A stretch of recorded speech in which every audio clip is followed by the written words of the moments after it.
first time ko nakikita yung lupa na talagang nagka-crack siya, nagka-crack yung lupa. Yung nakita ko may paapang na loob, tapos bumalik yung lupa ulit nagsirado, talaga yung paaya talagang durog na yung buto. Yung mga building natutumbahan, mga bahay na nasisira. Tapos yung mga ibang mga tao, di na alam natakbuhan yung iba. Anong ginawa mo noon nung may lindol sa inyo? Yung ginawa ko sa may lindol sa amin, sir, yung mga kapatid ko, tumakbo kami doon sa mga kahit na kami, nagulong-gulong, tumakbo kami doon sa mga malayong tumbang kahoy, nagsidapaan lang kami.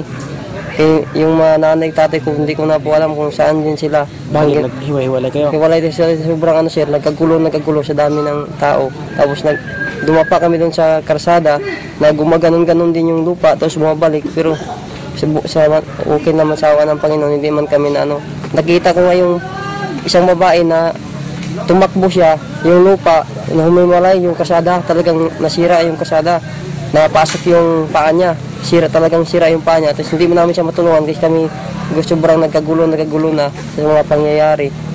Tapos yun, kaya yung nanay ko hindi namin nakita, naghiwalay kami yung mga bahay na sira, kasi kahoy lang yung haligi, sira ngayon pati yung masimintong bahay, sir, iniwanan na yung mga may-ari, pumunta na ibang lugar, hindi nasisira yung kahit gaano kaganda yung mga bahay na iniwanan nila dahil doon sa lindol sa amin na nangyari talaga, na hindi na talagang sobra-sobra yung lindol na pangyari yun. Kasi yung tubig talaga sobrang dumi, wala kayong mainom na tubig, sobrang dumi ng dito yung mga tao pupunta sa bundok kasi doon sa highway talagang malakas pa rin mga aftershock na pangyayari, lagi na aftershock.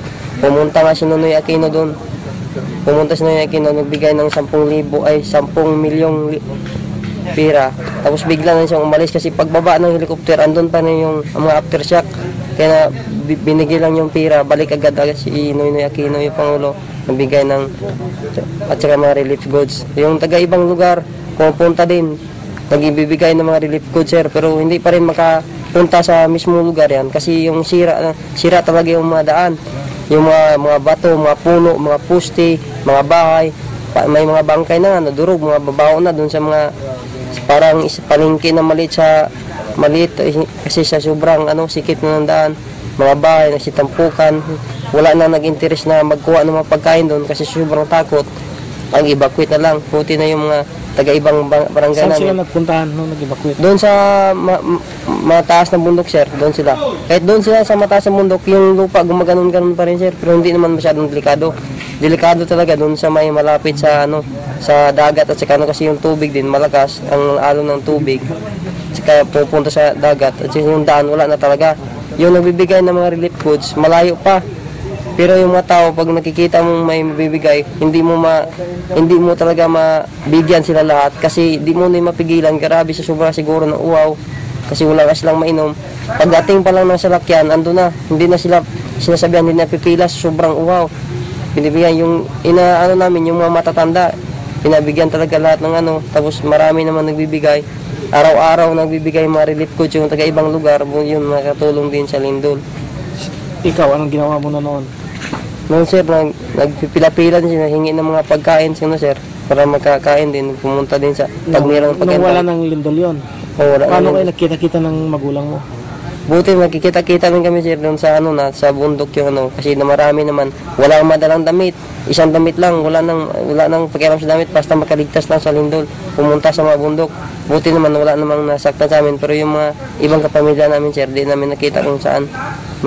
Kasi maraming patay din na nakukuha, sir, doon, pero hindi na nakuha dahil mga sira na yung mga building, iniiwanan na, nag-evacuate na yung mga ibang lugar, yung mga ibang tao nag-evacuate sa ibang lugar.